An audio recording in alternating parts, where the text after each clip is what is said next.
जय हिंद। और आज हम आपको सिंधु सभ्यता पढ़ाने वाले हैं। और लास्ट वीडियो में हमने आपको पूरा पाषाण काल पढ़ा दिया था, जिसमें 4 कालखंडों में हमने उसे विभाजित किया था पाषाण काल को। वो थे पूरा पाषाण काल, और दूसरा था मध्य पाषाण काल, और तीसरा था नव या उत्तर पाषाण काल, और चौथा था ताम्र पाषाण काल। तो अब वो टॉपिक कंप्लीट हो चुका है। लास्ट वीडियो अगर आपने नहीं देखी है तो इस वीडियो के नीचे डिस्क्रिप्शन में उसका लिंक है, वहां जाकर देख सकते हैं। और अभी तक आप टेलीग्राम चैनल से नहीं जुड़े तो जुड़ सकते हैं, उसकी भी लिंक डिस्क्रिप्शन में, या फिर आप हमारे अबाउट में जाकर देख सकते हैं। तो इसकी जानकारी अब आगे चलते हैं हम सिंधु सभ्यता पढ़ाने के लिए।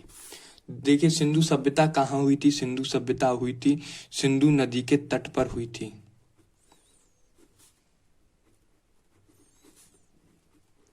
सिंधु नदी के तट पर हुई थी, और इसे हड़प्पा सभ्यता भी कहते हैं, क्योंकि सबसे पहले हड़प्पा की खुदाई की गई थी। सबसे पहले हड़प्पा की खुदाई की गई थी, तो इसीलिए इसे हड़प्पा सभ्यता भी कहते हैं। अगर आपको ऑप्शन में एक ही आएगा, या फिर सिंधु सभ्यता आएगी या हड़प्पा सभ्यता आएगी। ओके, इसे हड़प्पा सभ्यता भी कहते हैं। तो हम छोटी मोटी जानकारी आपको बता देते हैं सिंधु सभ्यता के बारे में, फिर हम खुदाई देखेंगे। जैसे जैसे शहर वाइज लेके चलेंगे और आपको खुदाई बताते चलेंगे। तो पहले सिंधु सभ्यता के बारे में जान लीजिए। सिंधु सभ्यता की जानकारी किसने दी थी सबसे पहले? जिसके जैसे कि अब हमारे यहाँ सोना मिलना है, यहाँ की खुदाई की जानकारी कोई आपको देगा तभी तो पता चलेगा। तो इसकी खुदाई की जानकारी दी थी चार्ल्स मैसन ने दी थी। चार्ल्स मैसन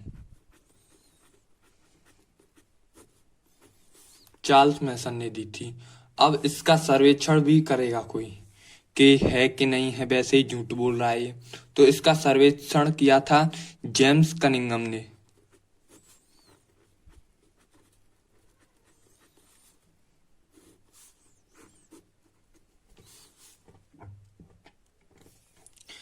अब इसका नामकरण भी होना था, तो नामकरण कौन करेगा?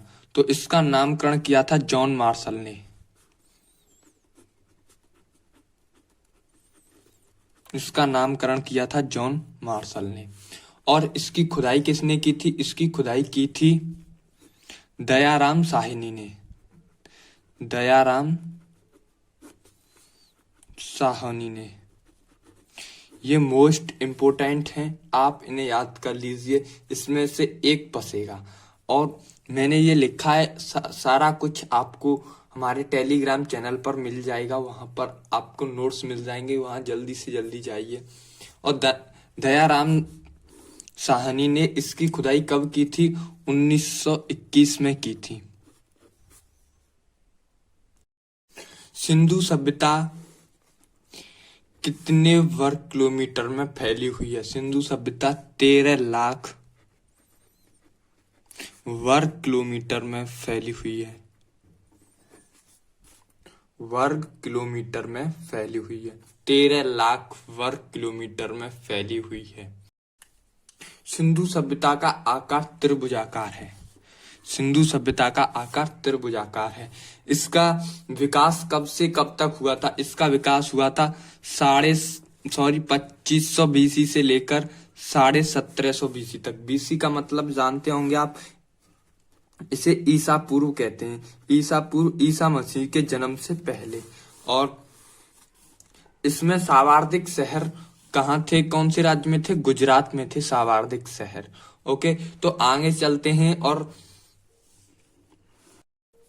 अब आप जल्दी समझेंगे कि त्रिभुजाकार कैसे थी। तो देखिए, उत्तर में ये उत्तर हो गया, और ये दक्षिण हो गया, और ये पूरब हो गया, और ये पश्चिम हो गया। तो उत्तर में कहाँ तक फैली हुई थी सिंधु सभ्यता? तो सिंधु सभ्यता फैली हुई थी मांडा। और मांडा किस नदी के किनारे आता है? मांडा आता है चिनाब नदी के किनारे। चिनाब नदी के किनारे। और पूरब में कहाँ तक फैली हुई थी? पूरब में थी आलमगीरपुर।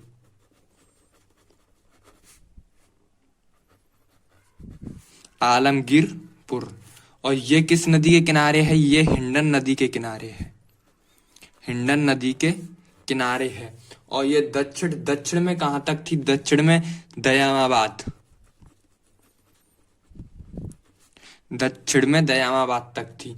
और यह किस नदी के किनारे थी? यह प्रवार नदी के किनारे थी, प्रवार नदी के किनारे थी। आपको नोट्स दिए जाएंगे, नोट्स में आपके लिए साफ साफ लिखा हुआ होगा और मोस्ट इम्पोर्टेंट चीज होगी, उसे येलो कलर से रंगा हुआ होगा। तो जाइए आप टेलीग्राम पर जाइए, वहां जाकर देखिए, आपको बहुत अच्छा लगने वाला है। और पश्चिम आपको नोट्स किसी ने नहीं दिए होंगे, ऐसे नोट्स मिलने वाले हैं। और पश्चिम में सूतकांगेडोर, सूतकांगेडोर कहां तक है? सूतकांगेडोर भाई साहब पाकिस्तान तक है, सूतकांगेडोर पाकिस्तान में है। ये दासक नदी के किनारे है, दासक नदी के तट कह सकते हैं, किनारे कह सकते हैं। मांडा कहाँ है भाई साहब? मांडा है जो कि मांडा पड़ता है कश्मीर में, जम्मू एंड कश्मीर, तो कश्मीर में पड़ता है मांडा। चिनाब नदी मांडा कह सकते हैं। चिनाब नदी कहाँ पड़ती है? जम्मू कश्मीर में पड़ती है। आलमगीरपुर, आलमगीरपुर पड़ता है उत्तर प्रदेश में, आलमगीरपुर पड़ता है उत्तर प्रदेश में। और ये महाराष्ट्र में पड़ता है, दयामाबाद, महाराष्ट्र में पड़ता है दयामाबाद। और सूतकांगेडोर पाकिस्तान में पड़ता है। तो आपको देखिए यूपी लगभग यहाँ तक फैला हुआ है, कुछ ऐसे। और अब अगर आप इसे देखेंगे ऐसे करके, ऐसे, तो कुछ त्रिभुजाकार मिलेगी, इसे यों नहीं कर सकते आप। तो ऐसे देखेंगे तो त्रिभुजाकार है। ओके, तो अब आगे चलते हैं और सिंधु सभ्यता के प्रमुख स्थल देखते हैं। सिंधु सभ्यता के प्रमुख स्थल, और पहला ही स्थल आता है हड़प्पा। पहला स्थल कौन सा आता है? हड़प्पा।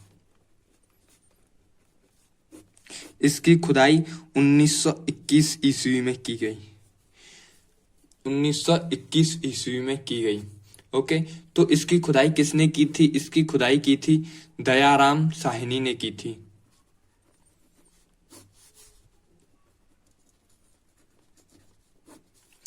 और यह किस नदी के किनारे है हड़प्पा?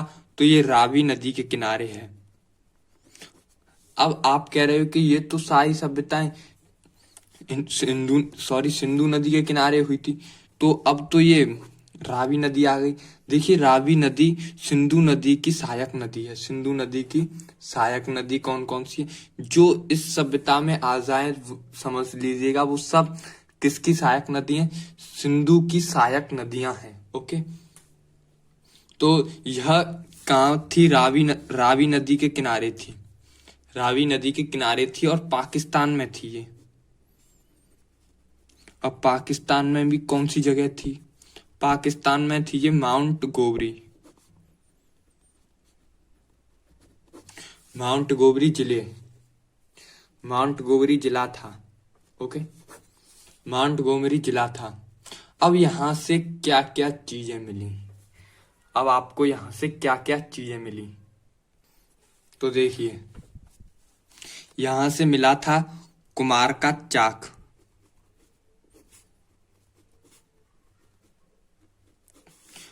कुमार का चाक मिला था यहां से। अब आप देखिएगा कुमार का चाक मिला था, तो यहाँ आप लगा सकते हैं कि श्रमिक लोग ही रहते हैं, तो श्रमिक लोग रहते हैं तो उनका आवास भी मिला होगा, तो श्रमिक आवास। और जब श्रमिक लोग रहते हैं तो वे खाने पीने का इंतजाम रखते हैं, तो क्या था उनके पास? अन्नागार था, खाने के लिए अन्नागार था। अब श्रमिक लोग होते हैं वो देवी देवताओं की बड़ी पूजा करते हैं, तो ये मातृ देवी की पूजा करते थे, मातृ देवी की पूजा करते थे। ये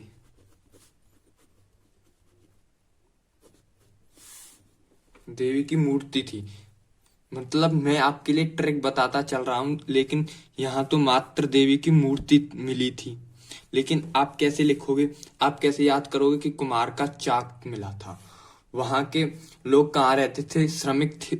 जब कुमार का चाक मिला है तो श्रमिक होंगे, वे श्रमिक आवास में रहते हो। अन्नागार, क्योंकि अन्न खाते होंगे वो, और पूजा करते हैं बहुत देवी देवताओं की। जो श्रमिक लोग होते हैं वो देवी देवताओं की पूजा करते हैं। और मात्र देवी की मूर्ति मिली थी और इस मूर्ति को लकड़ी की ओखली में धर दिया। धरने के लिए मूर्ति को जगह भी तो होनी चाहिए, लकड़ी की ओखली। मैं आपको ट्रिक बताता चल रहा हूं कि याद करने के लिए बेस्ट ऑफ है। वैसे यहाँ लकड़ी की ओखली मिली थी। अब इस लकड़ी की ओखली को भी कहाँ सेट किया गया था? यहाँ लकड़ी का ताबूत, यहाँ लकड़ी का ताबूत मिला था, लेकिन मैंने सेट कर दिया है क्योंकि आपको याद करने में बहुत आसानी हो। जब ताबूत मिला है तो भाई यहां से RS-37 कब्रिस्तान भी मिला है। तो यहाँ के लोग तो दफनाते, जब कब्रिस्तान मिला है तो यहाँ के लोग दफनाते होंगे। ओके, यहाँ के लोग दफनाते होंगे। और यहाँ से क्या मिला है? हाथी का कपाल। हाथी का कपाल, कपाल किसे कहते हैं? कपाल कहते हैं खोपड़ी को। और यहां से क्या मिला है? और यहां से एक सिंह, एक सिंह जानवर का कंकाल मिला है। जानवर नहीं मिलेगा भाई, अब कंकाल ही मिलेगा। कंकाल से काम चलाना पड़ेगा। ये चीजें मिली हैं यहां से, और कुछ वास्तविक चिन्ह भी मिले हैं। देखिए यहां से क्या क्या मिला? कुमार का चाक, श्रमिक आवास, अन्नागार, मात्र देवी की मूर्ति, लकड़ी की ओखली, लकड़ी का ताबूत, RS-37 कब्रिस्तान, हाथी का कपाल। कपाल को क्या कह सकते हैं? खोपड़ी कह सकते हैं। एक सिंह जानवर का कंकाल मिला है। ओके, अब आ जाते हैं दूसरी जगह। सॉरी, एक पॉइंट भूल गया मैं आपको लिखाना। एक पॉइंट और है कि सिंधु सभ्यता कैसी थी। सिंधु सभ्यता एक शहरी सभ्यता थी। शहरी सभ्यता थी। ओके, सिंधु सभ्यता एक शहरी सभ्यता थी, या ग्रामीण, ग्रामीण नहीं कहेंगे, नगरीय सभ्यता थी। ये क्वेश्चन बहुत पूछा जाता है। आगे चल के आपको सारे कुछ बता दिया जाएगा कि कौन कौन से क्वेश्चंस पूछे जाते हैं, कौन कौन से नहीं पूछे जाते हैं। तो अब नेक्स्ट देख लेते हैं, अब किसकी खुदाई की गई थी? अब की गई थी मोहनजोदड़ो।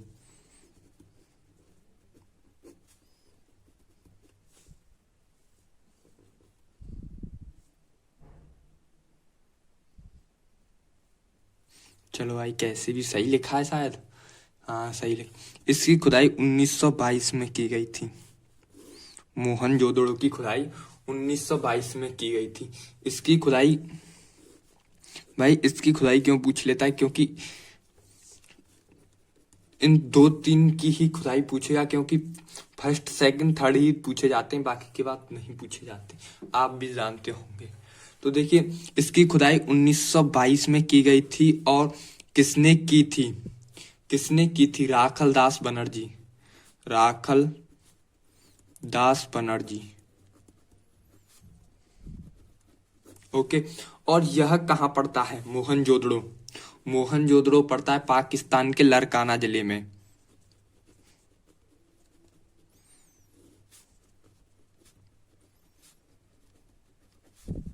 पाकिस्तान के लरकाना जिले में।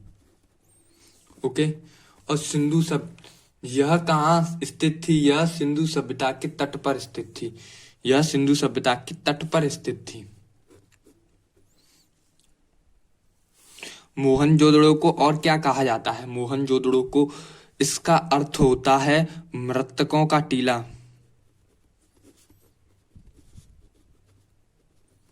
मृतकों का टीला। और यह सिंधु सभ्यता का सबसे बड़ा शहर कौन था? सिंधु सभ्यता का सबसे बड़ा शहर मोहनजोदड़ो था। सबसे बड़ा शहर था ये। ओके, और यहां से हमें एक अन्नागार मिला है।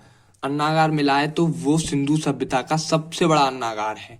आपके लिए एक क्वेश्चन आएगा, पिछली बार एसएससी जीडी ने वो क्वेश्चन पूछा था कि सिंधु सभ्यता में सबसे बड़ा अन्नागार किसका है। तो ऑप्शन में था मोहनजोदड़ो, चुनहुदड़ो और हड़प्पा, और भी थी, रोपड़ था शायद।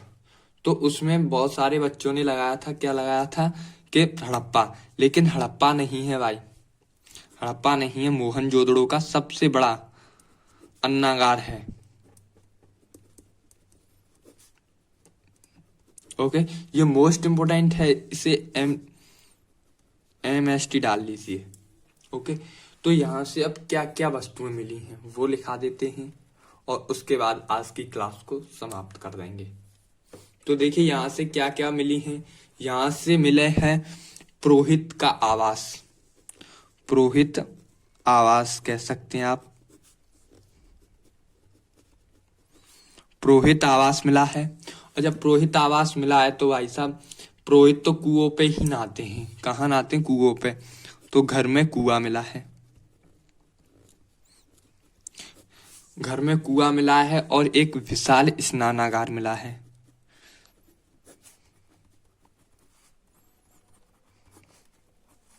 और स्नानागार मिला है और सूती वस्त्र, पहनने के लिए सूती वस्त्र। और सिंधु सभ्यता का सबसे बड़ा अन्नागार, अन्नागार जानते हो? अन्नागार अन्न रखते हैं उसको कहते हैं अन्नागार। और यहाँ की सबसे बड़ी सड़कें हैं, सिंधु सभ्यता की सबसे बड़ी चौड़ी सड़कें हैं यहाँ की। और यहाँ भाई साहब सभागार मिला है, सभागार मिला है। और यहाँ सभागार मिला है और पशुपति शिव की मूर्ति मिली है, पशुपति शिव की मूर्ति। और कांसे की नृत्य की आप जानते होंगे, जो सिर पर लेकर घड़ा होता है, उसे लेकर आपने टीवी में देखा होगा, वो मूर्तियां होती हैं, ऐसी मूर्ति मिली है कांसे की। और तांबे का ढेर मिला है, तांबे का ढेर मिला है यहाँ से, और कुछ नहीं मिला है, यही मिले हैं। तो पुरोहित का आवास, घर में कुआं, विशाल स्नानागार, सूती वस्त्र, अन्नागार, सबसे चौड़ी सड़कें, सभागार, पशुपति शिव की मूर्ति, कांसे की नृत्य की और तांबे का ढेर, ये चीजें मिली। तो आगे कल की क्लास में हम सिंधु सभ्यता को कंप्लीट करा देंगे। तो आई होप आपको ये वीडियो अच्छी लगी होगी। अगर वीडियो अच्छी लगी हो तो वीडियो को लाइक और शेयर, सब्सक्राइब सब कुछ कर दीजिए और बेल आइकन को इम्प्रेस कर लीजिए, क्योंकि आपके लिए ये वीडियो मिल सके। वीडियो शाम को 7 बजे आपके लिए आ जाती है। तो फिर मिलेंगे कल की क्लास में, तब तक के लिए जय हिंद, जय भारत।